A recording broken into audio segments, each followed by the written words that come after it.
Have you ever said, "I forgot what I wanted to say," and felt like your brain just completely crashed? Or asked, "Are you mad at me?" when nothing was wrong? Today, we are exploring a specific chapter from the book A Red Hood called Sentences That Speak Volumes. We're going to decode the hidden meanings behind the everyday phrases women with ADHD use and uncover the complex reality hiding beneath them. Let's translate your inner world. Today, we're diving into something I think is really fascinating. These simple, everyday sentences that can be actual windows into the incredibly complex inner world of women with ADHD. I mean, have you ever said something and just known deep down that it didn't even come close to what was really going on inside your head? That feeling where your words are just the tiniest tip of a giant, chaotic iceberg? Well, it turns out that for many women with ADHD, these common phrases are exactly that. They're windows. They might sound like an excuse or a simple comment, but really, they're a direct report from the front lines of a neurodivergent brain. So, let's explore what they truly mean. All right, first up, the mind's internal static. This is all about that chaotic, super high-speed world of ADHD thought processes, where things can pop in and out of existence in a flash. Okay, let's start with an absolute classic. I forgot what I wanted to say. We've all been there, right? Mid-sentence and poof, it's gone. But imagine that not being a rare oops moment. For a lot of women with ADHD, this is a constant, incredibly frustrating part of just trying to have a conversation. And here's another version of that, maybe a little more descriptive. Sorry, my train of thought derailed. And that word choice is so important. A thought isn't just lost. Derailment is violent. It's sudden. It's being thrown completely off course without warning. And this is what's really happening underneath. There's a name for it: interrupted thought continuity. It's not just forgetting. It's the sudden, chaotic, and totally involuntary collapse of a mental process. That derailment metaphor is just perfect because it captures that complete loss of control. The thought doesn't just fade away, it crashes, disappears into a fog, and you're just left standing there wondering, where on earth did it go? Okay, next up is one that can be kind of baffling if you're on the receiving end. Someone asks you a question, you answer, and they immediately say, "What did you say?" And then, a split second later, before you can even repeat yourself, they go, "Oh wait, never mind, I got it." So, what's going on there? It's not that they didn't hear you. It's a perfect example of delayed auditory processing.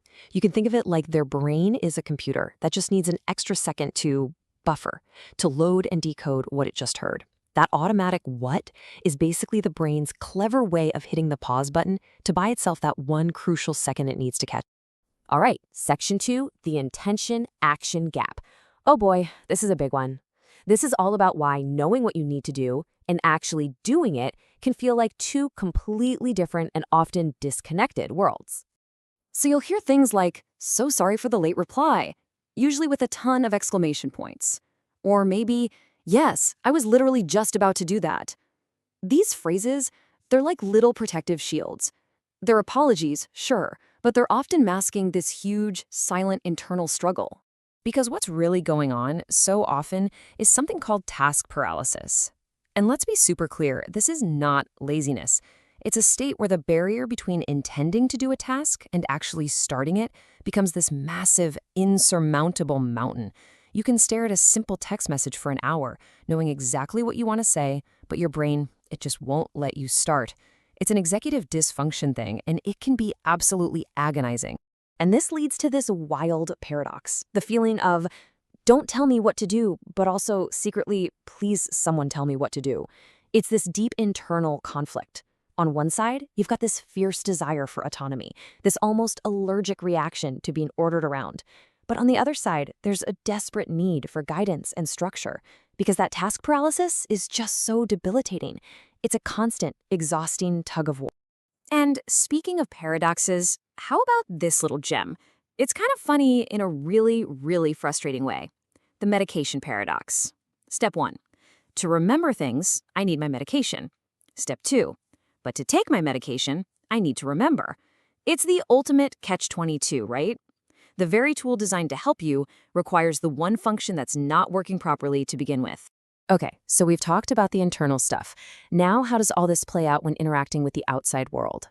let's talk about navigating a loud world. And I mean that in every sense: sensory, social, and physical.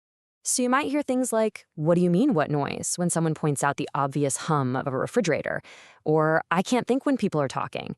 These aren't just preferences, they are reports from a completely different sensory reality. And here's why. It's sensory and cognitive overload. For a neurotypical brain, the hum of a fan is just background noise. It gets filtered out. But for an ADHD brain, that hum can be a roaring jet engine that makes any other thought impossible. It's the same with conversations. Processing what someone else is saying and trying to form your own thoughts aren't parallel tracks. They're competing for the same limited bandwidth. Now, this sensory overload also has a huge social and emotional side too. Which brings us to this question, a question that can feel so vulnerable to ask. Are you mad at me? On the surface, yeah, it might just sound like insecurity, but it's often a clue to something much bigger going on. It's a window into something called Rejection Sensitive Dysphoria, or RSD. And this isn't just about being too sensitive. It's an extreme, intense, and physically painful emotional response to perceived rejection or criticism. The brain can take a totally neutral facial expression or a slightly different tone of voice and interpret it as catastrophic, which leads to this constant humming anxiety and a deep need for reassurance. And finally, there's this fascinating disconnect between the racing mind and the physical body. You get moments like, "Damn, did I say that out loud?" That's because the internal monologue is going a million miles an hour, and the filter between thought and speech can just short out. It's the same reason for all the mysterious bruises. That "I wonder where this bruise came from" moment happens because your brain is so preoccupied with 1,000 other things that it literally doesn't register walking into the coffee table.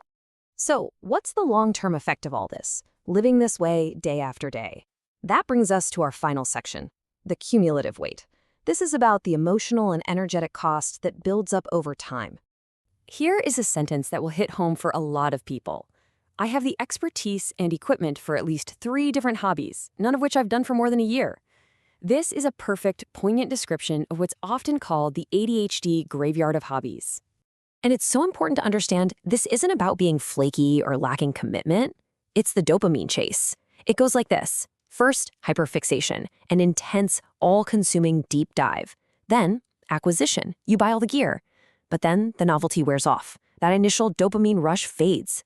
And the brain, which is constantly seeking that chemical reward, is already on to the next shiny thing, leaving that hobby to join the others. All of this, the thought derailments, the task paralysis, the sensory overload, the dopamine chase, it all leads us to perhaps the most profound and summarizing sentence of them all.